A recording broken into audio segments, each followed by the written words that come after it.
Welcome back to Tales from the 305, the podcast where we peel back the layers of South Florida's sun-soaked facade and reveal the strange, the mysterious, and the downright bizarre. I'm your host, Jay Marquez, and today we're diving into a story that's part heartbreak, part engineering marvel, and part alien conspiracy. So grab your tinfoil hats as we explore the enigma that is Coral Castle. Let's rewind to early 20th century Latvia. A young man named Edward Leedskalnin falls head over heels for a girl 10 years his junior, Agnes Skufs. They're engaged, but just a day before the wedding, Agnes calls it off. Ouch. Heartbroken, Ed emigrates to the United States, eventually settling in Florida. But instead of moving on, he embarks on a mission to build a monument to his lost love, his Sweet 16. And not just any monument, a castle made entirely of massive blocks of coral rock. Now, Ed was no giant, standing just 5 feet tall and weighing around 100 pounds. Yet he single-handedly carved, moved, and assembled over 1,100 tons of oolite limestone into what we now know as Coral Castle. He worked mostly at night using homemade tools and never revealed his methods. Today, visitors can marvel at features like a perfectly balanced 9-ton gate that once rotated with the push of a finger, a sundial accurate to within 2 minutes, and a telescope aligned with the North Star. It's like Ed had a PhD in how to defy physics. So how did Ed do it? Well, some believe he mastered the laws of leverage and magnetism. Others think he tapped into an ancient knowledge, perhaps even the secrets of the Egyptian pyramids. But the plot thickens. Some suggest had help from extraterrestrials, pointing to the precise alignments and the sheer scale of his work. Others believe he harnessed Earth's magnetic energies, citing the unusual energy fields detected at the site. Paranormal investigators even reported strange electromagnetic fluctuations and recorded voices when asking Ed questions. In November 1951, Ed posted a sign on the castle's front gate. It said, "Going to hospital." No details, no drama, just classic Ed. He took a bus to Jackson Memorial Hospital in Miami, and a few days later he died of a kidney infection.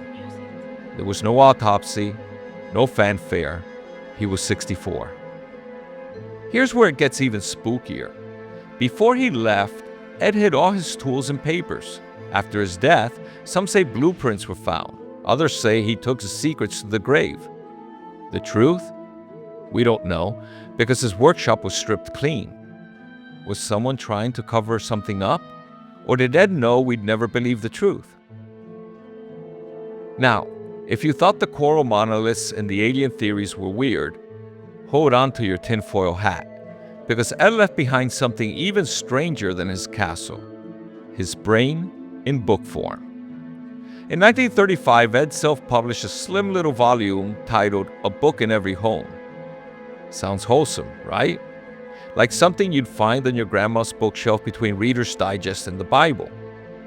Spoiler alert, it's not. Critics have called it equal parts morality guide, breakup diary, and a manifest of madness. And honestly, that's being generous. Ed's Sweet 16? Not Agnes. Not anyone real. Nope. It's his idealized fantasy girl, a paragon of youth, virginity, and blind devotion. According to Ed, the perfect girl should be sexually pure, submissive, and basically waiting in suspended animation for her one true love to rescue her from all that icky independence. Okay, plenty of men have creepy fantasies. But Ed?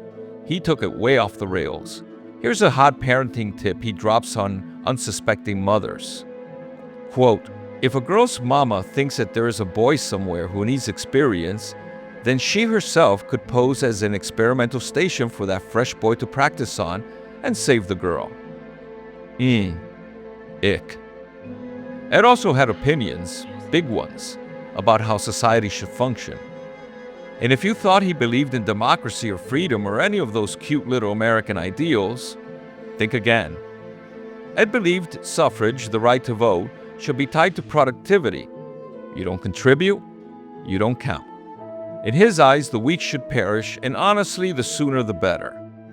Let's hear straight from the man himself.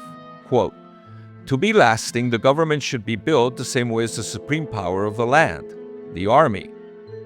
You should know there is no equality in the army, and so there can be no equality in the state." Unquote. So yeah, Ed was basically advocating for military dictatorship meets survival of the fittest. A full-on social Darwinist who looked at democracy and said, nah, too soft. This guy didn't just build his own castle, he wanted his own kingdom. With rules. And if you didn't make the cut, well, sorry, you're out of the gene pool.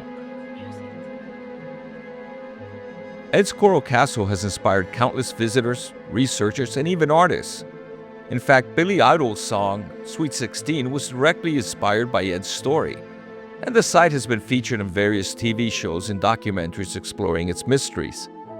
Despite the theories, one thing is clear.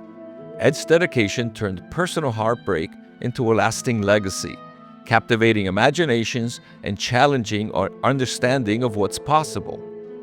And yet, somehow, his Coral Castle still stands, whispering secrets to every tourist with a camera and every conspiracy theorist with a YouTube channel. You can still visit Coral Castle. It's now a museum located in South Dixie Highway, just north of Homestead. For a few bucks, you can tour Ed's masterpiece and try to figure out how the hell this tiny man pulled it off. And while you're there, keep an eye on your compass. Who knows? Maybe you'll get a little jolt from the same energy Ed tapped into. Or maybe you'll just get a sunburn and a great story to tell. Who knows? That's it for this episode of Tales from the 305, and until next time, stay weird, stay hydrated, and never underestimate what a broken heart, and possibly some alien tech, can build. I'm Jay Marcus.